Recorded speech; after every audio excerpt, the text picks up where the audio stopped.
मैं आज आपसे ये कहना चाहता हूं कि मैं संत रामपाल को पहले भी चुनौती दे चुका हूं, मैं आज फिर दोबारा से चुनौती देता हूं, आप सबके सामने चुनौती देता हूं कि यदि किसी वेद, शास्त्र, पुराण या किसी धर्म ग्रंथ, गीता, रामायण, इनमें कहीं भी अगर कबीर शब्द मिल जाए, कबीर शब्द लिखा मिल जाए, तो मैं अपनी तरफ से उसे 20 लाख रुपए, संत रामपाल के आश्रम में 20 लाख रुपए मैं स्वयं दान करूंगा।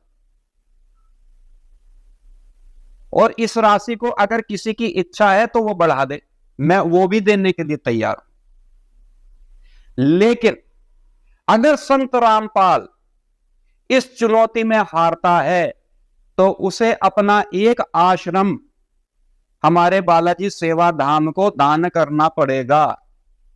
इसकी कुछ निम्न शर्तें हैं, उन निम्न शर्तों को आपके सामने रख दिया जाएगा। जो भी उसके परम अनुयायी हैं वो उन नियमों को पालन कर ले और हमें। राम राम जी, नमस्ते सभी को। आज मैं बात कर रही हूँ बालाजी के एक महंत हैं उनके बारे में। उन्होंने संत रामपाल जी महाराज को और उनके शिष्यों को खुली चुनौती दी है कि वेदों में कहीं भी कबीर अगर वो दिखा देते हैं तो वो 20 लाख रुपए देंगे, और अगर नहीं दिखा पाते और हार जाते हैं संत रामपाल जी महाराज के शिष्य, तो उनको एक आश्रम बालाजी की सेवा में देना पड़ेगा। तो मैं उनको खाली एक ही प्रमाण बताऊंगी और दिखाऊंगी। प्रमाण तो बहुत सारे हैं महंत जी, लेकिन आपने शायद कभी संत रामपाल जी महाराज के ना तो सत्संगों को देखा और ना ही अपने वेदों को अच्छे से पढ़ा। बस आपने टीका लगा लिया और बन गए महंत जी। ऐसे बहुत सारे बालाजी महंत हैं जो संत रामपाल जी महाराज की शरणों में आए हैं। और मैं आपसे ये भी कहना चाहूँगी कि आप जिस बालाजी की बात कर रहे हो वो स्वयं कबीर परमात्मा की शरण में आए थे 600 साल पहले। तो संत रामपाल जी महाराज बिना तार्किक बातें नहीं करते, और संत रामपाल जी महाराज तो कब से चैलेंज दे रहे थे, तब कहाँ थे आप। पर कोई बात नहीं, देर आए दुरुस्त आए। तो मैं आपको संत रामपाल जी महाराज के ही सत्संग से प्रमाणित करूंगी, एक ही प्रमाण प्रमाणित करूंगी, और बाकी तो बहुत सारे प्रमाण हैं जिसमें कबीर लिखा हुआ है परमात्मा का नाम। तो आप अपनी बातों से मुकरिएगा मत। संत रामपाल जी को और उनके शिष्यों को आपके 20 लाख नहीं चाहिए, लेकिन आप ये भी डिसाइड कर लो कि आपको अगर ये कबीर शब्द मिल जाता है तो आप जो महंत गिरी दिखावे का ना, परमात्मा कहते हैं कि जो नकली गुरु होते हैं ना वो अजगर बनते हैं। तो आप भी इस बात पे कायम रहेगा कि आप अपनी पदवी छोड़ के संत रामपाल जी महाराज की शरण में आए और अपनी गलती स्वीकारें, क्योंकि सच सच होता है और सच को आँच नहीं होती है।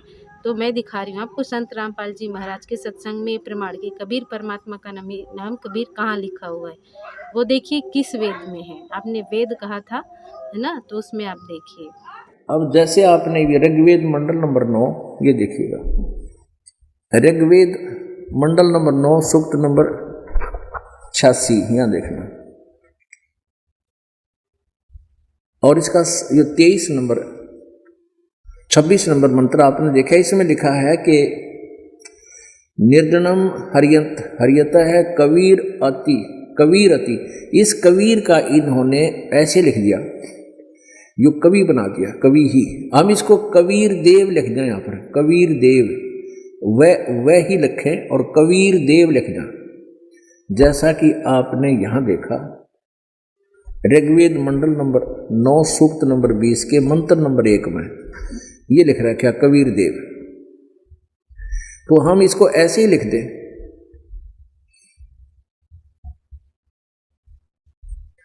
ये कबीर देव है।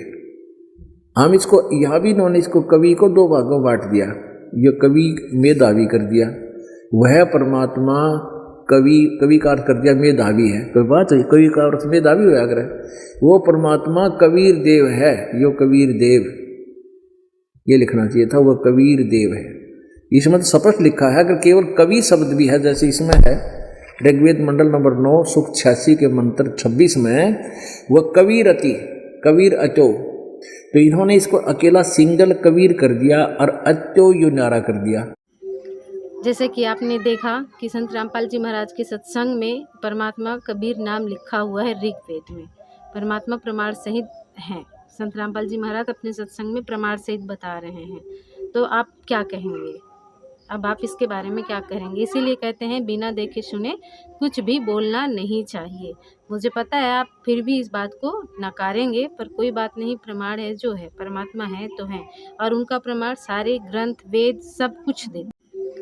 जैसे कि आपने देखा कि संत रामपाल जी महाराज के सत्संग में परमात्मा कबीर नाम लिखा हुआ है ऋग्वेद में, परमात्मा प्रमाण सहित हैं। संत रामपाल जी महाराज अपने सत्संग में प्रमाण सहित बता रहे हैं, तो आप क्या कहेंगे?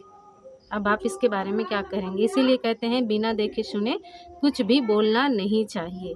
मुझे पता है आप फिर भी इस बात को नकारेंगे, पर कोई बात नहीं, प्रमाण है जो है, परमात्मा है तो हैं, और उनका प्रमाण सारे ग्रंथ, वेद सब कुछ देते हैं। आपने देखा कि सच कौन है और झूठ कौन है, सच्चा कौन है और झूठा कौन है। संत रामपाल जी महाराज अपने सत्संगों में सिर्फ शास्त्रों को खोल के दिखाते हैं और बताते हैं। सत साहिब, राम राम सभी।